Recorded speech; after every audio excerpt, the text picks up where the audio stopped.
യേശുവിൽ ഏറ്റവും പ്രിയപ്പെട്ടവരെ, നമ്മൾ നടത്തുന്ന നിയോഗ പ്രാർത്ഥനയുടെ രണ്ടാമത്തെ ദിവസമാണിന്ന്.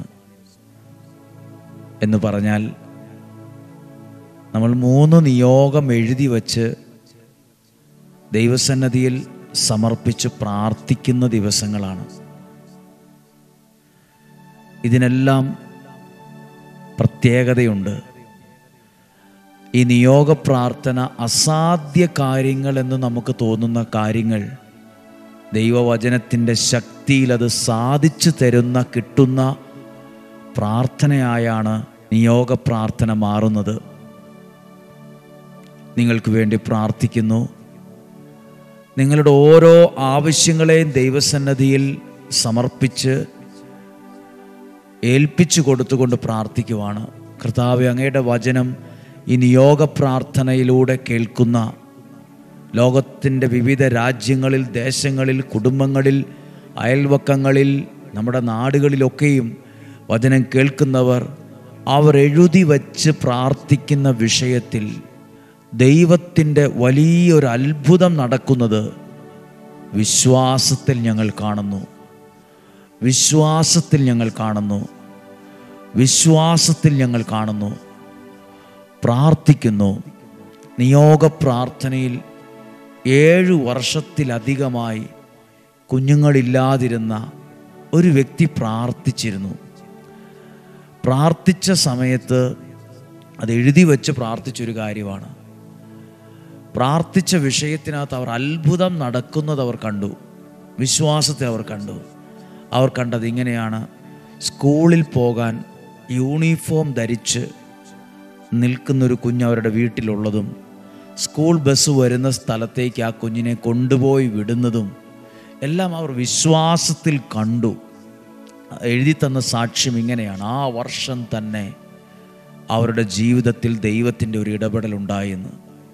നിയോഗത്തിൽ പ്രാർത്ഥിക്കുന്ന ഓരോ വിഷയത്തിനകത്തും ഒരത്ഭുതം നടക്കുന്നത് വിശ്വാസത്തിൽ കാണുക.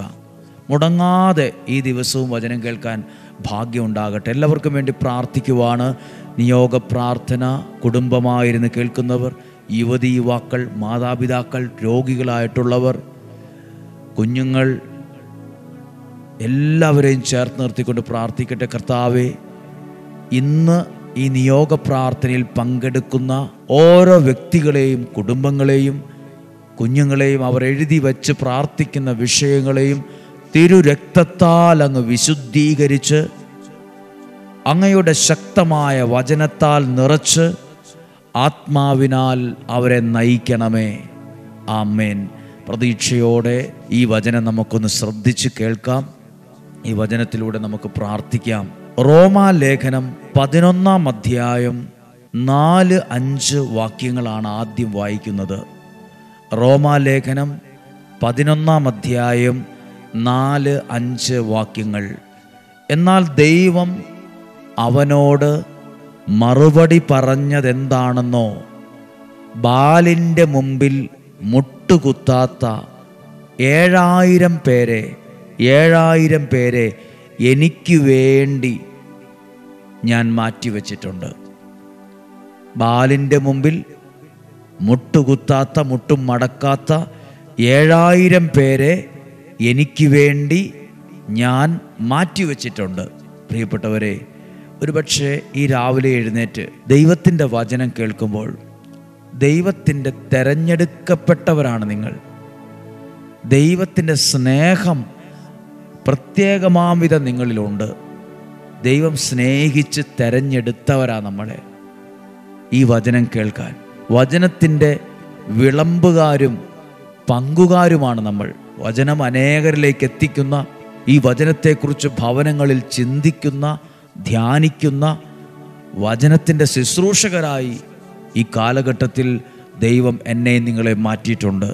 ദൈവം സ്വന്തമായി 7000 പേരെ, ബാലിൻ്റെ മുമ്പിൽ മുട്ടും മടക്കാത്ത 7000 പേരെ മാറ്റിവെച്ചിട്ടുണ്ട്. അടുത്ത ഭാഗം നോക്കിക്കേ, 5-ാമത്തെ വാക്യം.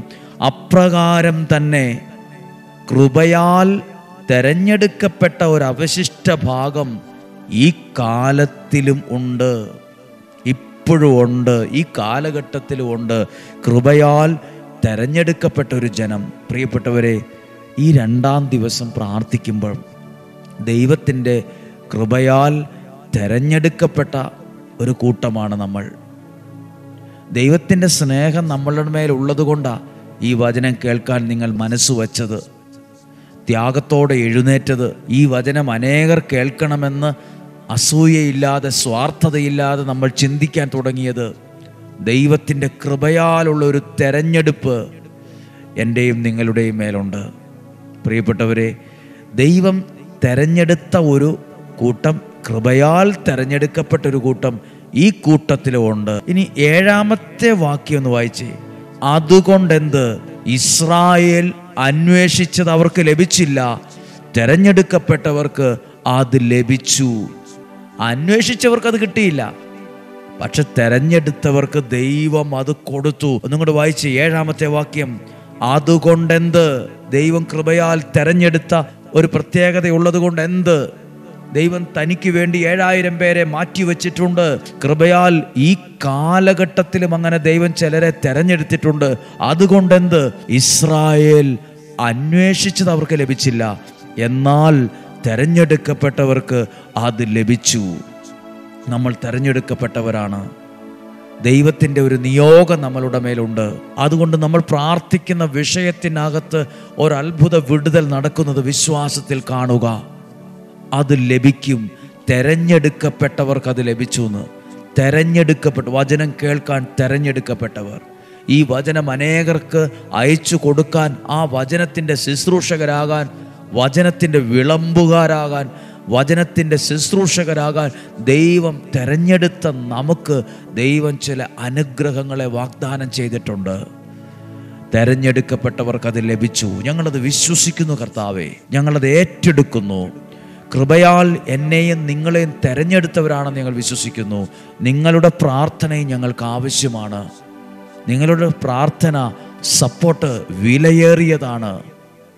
ഇത് ബുദ്ധി കൊണ്ട് ചെയ്യുന്ന, ശക്തി കൊണ്ട് ചെയ്യുന്ന, സ്വാധീനം കൊണ്ട് ചെയ്യുന്ന ഒരു പ്രോഗ്രാമല്ല. ഇത് ദൈവത്തിൽ ആശ്രയിച്ച് ദൈവികമായ നിയോഗത്തിൽ ചെയ്യുന്നൊരു കാര്യമാണ്. നിങ്ങളുടെ വിലപ്പെട്ട പ്രാർത്ഥന ഞങ്ങൾക്ക് ആവശ്യമാണ്, അത്യാവശ്യമാണ്. പ്രിയരെ, ഈ ശുശ്രൂഷ ഈ ഒക്ടോബർ മാസത്തെ ഓരോ ദിവസങ്ങളും അനുഗ്രഹമായി മാറുവാണ്. ഓരോ സെക്കൻഡും അനുഗ്രഹമായി മാറുവാണ്. ലക്ഷക്കണക്കിന് ആളുകൾ ഈ ശുശ്രൂഷയ്ക്ക് വേണ്ടി ഒരുങ്ങിയിട്ടുണ്ട്, പ്രാർത്ഥിക്കുന്നുണ്ട്. കുടുംബമായിരുന്ന് കേൾക്കുന്നവർ, വാഹനത്തിലിരുന്ന് കേൾക്കുന്നവർ, ജോലി ചെയ്തുകൊണ്ട് ഈ വചനം കേൾക്കുന്നവർ, ഇങ്ങനെ പല വിധത്തിൽ രോഗക്കിടക്കയിൽ കിടന്നുകൊണ്ട്, ഹോസ്പിറ്റലിലായിരുന്നുകൊണ്ട് ഒക്കെയും ഈ വചനം കേൾക്കുന്നവരുണ്ട്. എല്ലാവരെയും ഞങ്ങൾ ഓർക്കുന്നു. സഭാവ്യത്യാസമില്ലാതെ ഏതു സഭയിൽപ്പെട്ട ഒരാളാകട്ടെ, ദൈവത്തിൻ്റെ വചനമാണ് നമ്മൾ കേൾക്കുന്നത്. നമ്മളിവിടെ ക്രിസ്തുവിൻ്റെ സ്നേഹത്തിലാണ് നിയോഗ പ്രാർത്ഥനയും ഡെയിലി ബ്ലെസ്സിങ് ഒക്കെ നടത്തുക. ദൈവ സ്നേഹത്തിൽ നിന്നുകൊണ്ടാണ്, കൂട്ടായ്മയിൽ നിന്നുകൊണ്ടാണ്. ഇന്ന് പ്രാർത്ഥിക്കാൻ പോവുകയാണ്. ആ നിയോഗ പ്രാർത്ഥന ചൊല്ലാൻ പോവുകയാണ്. നിങ്ങൾ എഴുതി വെച്ച ആ നിയോഗത്തെ ഒന്ന് ഇന്ന് കേട്ട വചനത്തോടൊന്ന് ചേർത്ത് വയ്ക്കുക. ഇന്ന് കേട്ട വചനത്തോട് ചേർത്ത് വെച്ച് പ്രാർത്ഥിക്കുക. എന്നിട്ട് നിങ്ങളുടെ കരങ്ങളിൽ നിയോഗ കൊന്തയുണ്ടെങ്കിൽ ഒന്ന് കൈകളിൽ എടുക്കുക. എന്നിട്ട് ഒരു നിമിഷം നിങ്ങൾ പ്രാർത്ഥിച്ചേ, കർത്താവേ, അങ്ങയുടെ അത്ഭുതങ്ങളെ സംഭവിക്കണമേ എന്ന് പ്രാർത്ഥിച്ചേ. നിയോഗ പ്രാർത്ഥന ഇതാണ്.